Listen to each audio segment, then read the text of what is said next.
আসসালামু আলাইকুম দর্শক। আমি সুমি। আমার চ্যানেল শখের লাইফস্টাইলে আরও একবার আপনাদের সবাইকে স্বাগত জানাই। কাছে কিংবা দূরে, দেশ কিংবা দেশের বাইরে, যে যেখান থেকে আমার ভিডিওটি দেখছেন, আশা রাখছি আল্লাহর অশেষ রহমতে ভালো আছেন, সুস্থ আছেন। আলহামদুলিল্লাহ, আমরাও ভালো আছি। তো দর্শক, আজকে সকাল সকাল রান্নাঘরে আপনাদের ভাইয়ের জন্য নাস্তা তৈরি করছি। হাত রুটি তৈরি করে নিলাম, ডিম পোস্ট করে নিলাম, আর তার সঙ্গে গতকালের সেই মিষ্টি কুমড়োর ভাজিটা একটু ছিল, তো সেটা একটু ওভেনে দিয়ে গরম করে দিলাম। তো এটা দিয়ে আজকে সকালের তার নাস্তা। আর এখন চুলায় বসিয়ে দিয়েছি আমার খাবার। ডিম সিদ্ধ দিয়েছি, আর পাশের চুলায় দুধ দিয়ে গেছে দুধওয়ালা, দুধটা জালে বসিয়ে দিয়েছি। আজকে দুপুরে রান্না করব ঘরে থাকা সমস্ত উপকরণ দিয়ে একটু চাইনিজ ভেজিটেবল। জি, ফ্রোজেন করে রেখেছিলাম আমি এই সবজিগুলো। তো এই সবজি দিয়েই আমি আজকে চাইনিজ ভেজিটেবলটা রান্না করব। তো এই যে সেই সবজিগুলো, তো এইভাবে ফ্রিজে রেখে দিলে কিন্তু যখন অল্প দাম থাকে কিনে কেটে ধুয়ে রেখে দিলে রান্না করতেও সহজ হয় এবং আপনার কিন্তু টাকাও অনেক সাশ্রয় হয়। তো এখন আমি কড়াইতে তেল দিয়ে দিলাম, আর এর মধ্যে রসুন কুচি আর আদা কুচিটা দিয়ে দিচ্ছি। তো এগুলো একটু লাল লাল করে ভেজে নিব। আর এগুলো লাল লাল করে ভেজে নেওয়ার পরে এর মধ্যে দিয়ে দিব মুরগির বুকের মাংস। সেটা আমি একটু পাতলা পাতলা করে কেটে নিয়েছি। আর পাশের চুলায় পানির মধ্যে অল্প একটু খাওয়ার সোডা দিয়ে দিয়েছি, দিয়ে পানিটা বলক দিয়ে নিচ্ছি। ওর মধ্যেই আমি দিয়ে দিব এই সবজিটা আমি অল্প একটু ভাপ দিয়ে নিব। তো এখন মাংসটা দিয়ে দিয়েছি, দিয়ে সুন্দর করে ভেজে নিচ্ছি।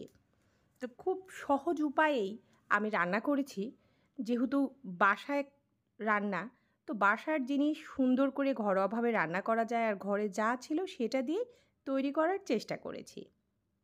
তো ভিডিওর এ পর্যায়ে আমার প্রিয় আপু ভাইয়া ও সম্মানিত দর্শক, যারা আমার এই ছোট্ট ভিডিওটি দেখবেন, প্লিজ একটি লাইক দিয়ে দিবেন, কারণ আপনাদের একটি মূল্যবান লাইক পারবে আমার ভিডিওটি আরও অনেকের কাছে পৌঁছে দিতে।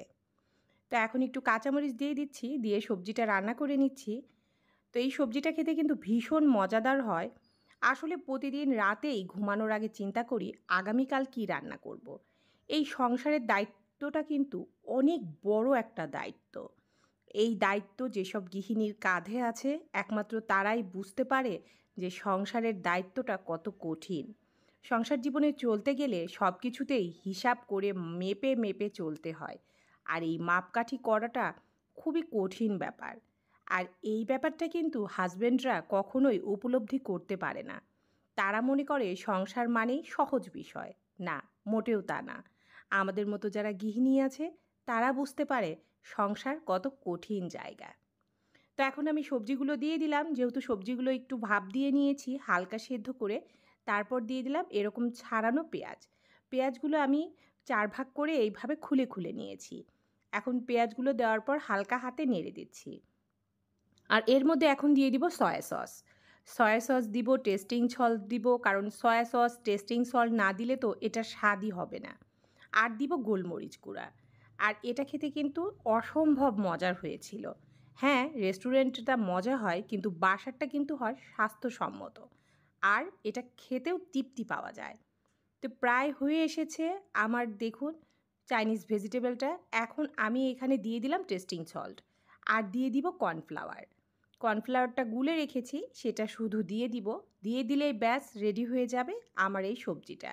আর এই সবজিটা আপনাদের ভাইয়া খেতে ভীষণ পছন্দ করে। আমরা এটা ভাত বলুন, সাদা পোলাও বলুন, সব কিছু দিয়েই খেয়ে থাকি। আর খুবই মজা লাগে খেতে। এই জন্যই আর কি এটা আমি মাঝে মধ্যে রান্না করলেও একটু বেশ পরিমাণে রান্না করি, যাতে 2 দিন খাওয়া যায় সেই চিন্তা করে। তো এখন কর্নফ্লাওয়ারটা গুলে রেখেছিলাম, সেটা দিয়ে দিলাম। আর কর্নফ্লাওয়ার দেওয়ার পর হালকা হাতে নেড়ে দিলাম। আপনারাও চাইলে এরকম সহজ পদ্ধতিতে ঘরে থাকা উপকরণ দিয়ে রান্না করে ফেলতে পারেন এরকম সবজি। খেতে কিন্তু খারাপ লাগে না, অবশ্যই ভালো লাগে। তো যাই হোক, এটা কিন্তু রান্না কমপ্লিট। আর এটা রান্না করার পরই আমার অন্য কাজ আছে, সেগুলোও করতে হবে। কারণ কাজের তো শেষ নেই, কাজ করতেই হবে। আর সেজন্যই একটার পর একটা গুছিয়ে কাজ করার চেষ্টা করি। আর রান্নার শেষে প্রতিনিয়ত চুলা পরিষ্কার করতেই হয়, এটা তো আমরা সবাই জানি। কারণ চুলার আশেপাশে অনেক নোংরা পড়ে, আর সেগুলো পরিষ্কার না করলে কিন্তু ভালো লাগে না। তাই সেটার পরে সেই কাজটাও করে ফেলবো। তো কিছু আম আনা হয়েছে, তো আমগুলো আমি বের করে নিচ্ছি। আমগুলো খুব ভালো এবং মজাদার ছিল। তা আমি যেহেতু আম অতটা পছন্দ করি না, আপনাদের ভাইয়াই আম বেশি খায়। তো ওর জন্যই মূলত আম আনা হয়। আমাদের ঘরে ছেলেও অত আম খায় না। বলতে গেলে খাই না, আর আমি তো মুখেও দিই না। তো এই যে আমগুলো বের করে নিচ্ছি। আমগুলো মিষ্টি ছিল মোটামুটি, খুব বেশি যে তাও না, আর খুব খারাপ সেটাও না। আর এই সিজনে আম খাওয়া ভালো। আমরা সবাই জানি মৌসুমি ফলগুলো খেলে শরীরের জন্য খুবই ভালো, বাচ্চাদেরও খাওয়ানো উচিত। তো এই আমগুলো আমি বের করে নিলাম, আর এখন ২টা আম আপনাদের ভাইয়ার জন্য কেটে দিব। যেহেতু সে আম পছন্দ করে তার জন্যই আমটা তাকে এখনই কেটে দিচ্ছি আমি। তো চেষ্টা করি সব কিছুই সুন্দরভাবে গুছিয়ে ঠিক মতো করার। হ্যাঁ, অনেক সময় আমারও ভুল হয়, মানুষ মাত্রই ভুল করে, তবুও চেষ্টা করি। প্রত্যেকটা গৃহিণীরাই চেষ্টা করে তাদের সংসারের কাজগুলো গুছিয়ে করার জন্য। সংসার জীবনটা বড়ই কঠিন। যারা এই জীবনে পা দেয়নি তারা হয়তো বুঝতেও পারবে না এর গুরুত্ব বা এর কষ্ট। অনেকেই ভাবে গৃহিণীরা কি এমন কাজ করে, গৃহিণীদের কি কাজ, আসলে তা না। সংসারে অনেক কাজ, অনেক দায়িত্ব। আর সংসার জীবনের দায়িত্বের বোঝা টানতে টানতে একসময় গৃহিণীরা ক্লান্ত হয়ে পড়ে। এ দায়িত্বের কথা কাউকে বোঝানো যায় না। তো এইটা সন্ধ্যার দিকে আপনাদের ভাইয়া কিছু খাবার নিয়ে এসেছিল, এই যেরকম পাউরুটি, বিস্কিট, এগুলো আর কি, কেক, মানে এগুলো তো প্রতিনিয়ত লাগে, তো এগুলো নিয়ে এসেছিল। আর তার সঙ্গে নিয়ে এসেছিল তালশাঁস। কিন্তু তালশাঁসগুলো একদমই পচা, একদম শক্ত লোহার মতো। তো সে হয়তো বুঝতে পারেনি, নিয়ে এসেছিল, খেতে পারিনি, সবগুলোই ফেলে দিতে হয়েছে। কারণ অনেকই শক্ত, এত শক্ত তালশাঁস তো খাওয়া সম্ভব না। তাই আর কি খাওয়া হয়নি। আর সাথে ছিল আমাদের গাছের কলা। অনেকগুলো কলা দিয়ে গিয়েছে, তো সেই কলাগুলো একটু গুছিয়ে রেখে দিচ্ছি। কারণ একবারে পেকে গেলে খাওয়া সম্ভব না। তাই ছাড়িয়ে রেখে দিলাম বাতাসে, যাতে আস্তে আস্তে পাকে। তো আমার আপু ভাইয়ারা, অনেক সময় ভিডিওতে নয়েজ আসে, শব্দ হয়, প্লিজ এই ভুলটুকু ক্ষমা সুন্দর দৃষ্টিতে দেখে নেবেন। তো এখন এই যে দেখতে পাচ্ছেন কলা, এই কলাগুলো আমার গাছের কলা। এই কলাগুলো এখন এইভাবেই ছাড়িয়ে রাখছি যাতে সবগুলো একেবারে পেকে না যায়। তা এতক্ষণ যারা ধৈর্য ধরে কষ্ট করে আমার ভিডিওটি দেখেছেন, আপনাদের সবাইকে জানাই অসংখ্য ধন্যবাদ।